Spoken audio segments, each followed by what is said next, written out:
वो बहुत ज्यादा खुश होता है क्योंकि आज उसके मॉम डैड उसके लिए एक छोटा भाई लेकर आने वाले थे। दरअसल वो एक बच्चे को एडॉप्ट करने वाले हैं। जॉर्ज के डैड फेडरिक लिटिल और मदर एलेनोर जॉर्ज को उसके स्कूल भेजकर एक ऑर्फनेज में आ जाते हैं जहाँ से वो बच्चे एडॉप्ट करना चाहते थे। वो सभी बच्चों के बीच आ जाते हैं लेकिन उन्हें सभी बच्चे बहुत प्यारे लग रहे थे और वो किसी एक को पसंद नहीं कर पा रहे होते। तभी वहाँ पर एक माउस आता है जो इंसानों की तरह बात कर सकता था। वो उन दोनों को बच्चा पसंद करने में मदद करता है लेकिन लिटिल कपल को वही माउस पसंद आ जाता है और वो उसे ही एडॉप्ट कर लेते हैं। वो दोनों उस माउस का नया नाम स्टुअर्ट रखते हैं और उसे अपने घर लेकर आ जाते हैं जहाँ वो स्टुअर्ट को अपने सभी रिश्तेदारों की तस्वीर दिखाने लगते हैं। लेकिन तभी वहाँ एक सफेद बिल्ला आ जाता है जिसका नाम स्नोबेल था। वो स्टुअर्ट को खाने की कोशिश करता है लेकिन स्टुअर्ट के पेरेंट्स उसे बचा लेते हैं और स्नोबॉल को डांट देते हैं। जॉर्ज भी स्कूल से आ जाता है। वो अपने छोटे भाई से मिलने के लिए बहुत एक्साइटेड था लेकिन जब वो स्टुअर्ट को देखता है तो उसे बहुत बुरा लगता है क्योंकि वो एक चूहा था। जॉर्ज किसी चूहे को अपना भाई नहीं बनाना चाहता इसीलिए वो उदास होकर अपने रूम में चला जाता है। अब रात को सभी डिनर कर रहे होते हैं तभी फ्रेडरिक जॉर्ज और स्टुअर्ट को एक दूसरे से बात करने के लिए कहता है लेकिन जॉर्ज उससे बात नहीं करता। स्टुअर्ट को यह देखकर बहुत बुरा लगता है लेकिन वो किसी को अपनी फीलिंग्स शेयर नहीं करता। एलेनोर और फ्रेडरिक स्टुअर्ट को उसका रूम दिखाते हैं और उसे वहां सुलाकर चले जाते हैं लेकिन थोड़ी देर बाद उस रूम में स्नोबेल आता है जो स्टुअर्ट को डराकर कहता है कि यह फैमिली मेरी है और तुम कभी इसका हिस्सा नहीं बन सकते। यह कहकर वहां से चला जाता है। अगले दिन स्टुअर्ट और जॉर्ज साथ साथ जागते हैं और ब्रश करते हैं। जॉर्ज की मॉम उससे अपने कपड़े वॉशिंग बास्केट में डालने के लिए कहती है। जॉर्ज अपने कपड़े खोलकर नीचे फेंक देता है लेकिन उसे पता नहीं था कि स्टुअर्ट भी नीचे खड़ा है इसीलिए जॉर्ज का शर्ट स्टुअर्ट के ऊपर गिर जाता है। जॉर्ज अपने शर्ट के साथ स्टुअर्ट को भी वॉशिंग बास्केट में डाल देता है और उसकी मॉम भी बिना देखे बास्केट के सभी कपड़े वॉशिंग मशीन में डालकर मशीन ऑन कर देती है। स्टुअर्ट बहुत चिल्लाता है लेकिन उसकी आवाज मशीन से बाहर नहीं जा रही थी इसीलिए मॉम को पता नहीं चलता।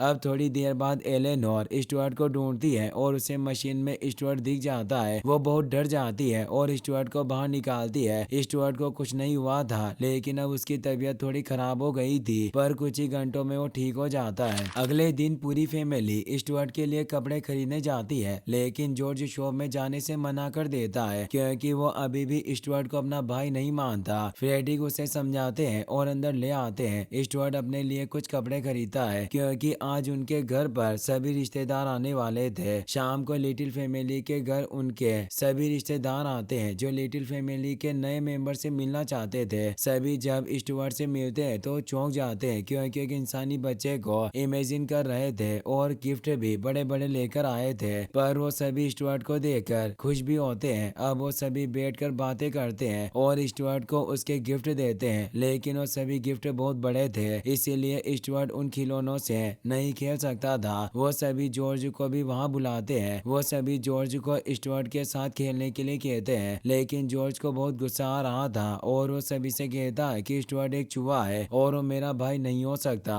ये सुनकर सभी को बहुत बुरा लगता है। स्टुअर्ट भी बहुत उदास हो जाता है। उसी रात स्टुअर्ट को अपने असली पेरेंट्स की याद आती है और वो फ्रेडरिक और एलेनोर के पास जाकर उसके असली पेरेंट्स के बारे में पूछता है। फ्रेडरिक और एलेनोर को बहुत बुरा लगता है। उन्हें समझ आ जाता है कि वो उनकी फैमिली के साथ खुश नहीं है। वो स्टुअर्ट को खुश करने के लिए उससे कहते हैं कि हम तुम्हारे पेरेंट्स को ढूंढने की कोशिश करेंगे। अगले दिन फ्रेडरिक और एलेनोर ऑर्फनेज में जाकर वहाँ की हेड से स्टुअर्ट के पेरेंट्स के बारे में पूछताछ करते हैं लेकिन उन्हें कुछ पता नहीं चलता। ऑर्फनेज की हेड उनसे कहती है कि मैं कुछ फाइल्स देकर आपको बता दूंगी। दूसरी ओर घर पर स्टुअर्ट स्नोबेल के साथ जाकर उससे दोस्ती करने की कोशिश करता है पर स्नोबेल उसे दोस्ती करने से मना कर देता है। स्टुअर्ट जब किचन में था तभी वहाँ स्नोबेल का फ्रेंड मोंटी आ जाता है जो स्नोबेल का खाना खाने लगता है। तभी वहाँ से स्टुअर्ट दिख जाता है और वो स्टुअर्ट के पास चला जाता है। स्नोबेल नहीं चाहता था कि मोंटी को स्टुअर्ट के बारे में पता चले लेकिन अब मोंटी जान चुका था। स्टुअर्ट मोंटी को देखकर भागा नहीं था इसीलिए मोंटी उसे पूछता है कि तुम मुझे देखकर भागे क्यों नहीं। तो स्टुअर्ट मोंटी से कहता है कि मैं इस फैमिली का मेंबर हूँ। स्टुअर्ट की बात सुनकर मोंटी को बहुत हंसी आती है क्योंकि स्नोबेल एक बिल्ला था और उसका मालिक एक चूहा था। अब मोंटी बाहर जाकर ये बात सभी को बताने वाला था इसीलिए स्नोबेल को स्टुअर्ट पर बहुत गुस्सा आता है और वो स्टुअर्ट के पीछे पड़ जाता है। स्टुअर्ट भी स्नोबेल से भागकर एक रूम में चला जाता है जो जॉर्ज का रूम था।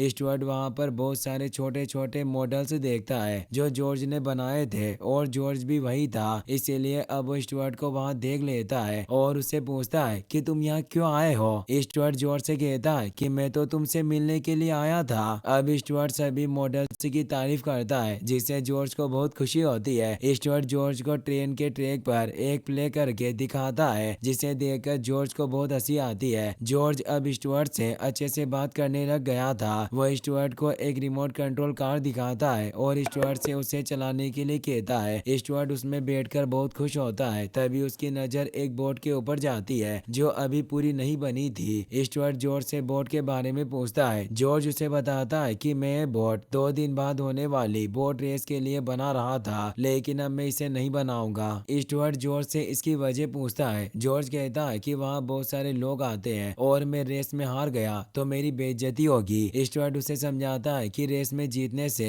ज्यादा जरूरी उसमें हिस्सा लेना होता है। तुम्हें जीत और हार की परवाह नहीं करनी चाहिए। अब जॉर्ज को भी स्टुअर्ट की बात समझ आ जाती है और वो रेस में हिस्सा लेने के लिए बोट को पूरा करने का डिसाइड करता है। स्टुअर्ट बोलता है कि मैं भी तुम्हारी मदद करूंगा, लेकिन जॉर्ज स्टुअर्ट से कहता है कि मैं तुम्हें अपना भाई नहीं मानता। स्टुअर्ट को यह सुनकर बुरा लगता है, लेकिन वो जॉर्ज से कहता है कि तुम मुझे अपना फ्रेंड मान सकते हो। जॉर्ज खुश हो जाता है क्योंकि उसे भी एक फ्रेंड की जरूरत थी। अब वो दोनों मिलकर उस बोट को बनाने में लग जाते हैं। शाम को जब उनके पेरेंट्स घर आते हैं तो वो उन दोनों को साथ काम करते देख चौंक जाते हैं और बहुत खुश भी होते हैं। वो दोनों यही चाहते थे कि वो साथ में घुल मिल जाए। ये सब स्नोबेल भी देख रहा था। उसे बहुत बुरा लग रहा होता है, इसलिए वो मोंटी के साथ गली के एक काले बिल्ले के पास जाता है और स्टुअर्ट के बारे में बताता है। दरअसल स्नोबेल नहीं चाहता कि वो एक चूहे का पालतू बिल्ला बने, क्योंकि स्टुअर्ट जॉर्ज का भाई होने की वजह से उसका मालिक हुआ और स्नोबेल एक पेट होता है, इसीलिए वो स्टुअर्ट से पीछा छुड़ाना चाहता है। उस काले बिल्ले का नाम स्मोकी था। वो उस एरिया का गुंडा होता है जो अब स्टुअर्ट को मारने के लिए तैयार हो जाता है। अब हमें रेस वाले दिन का सीन दिखाया जाता है।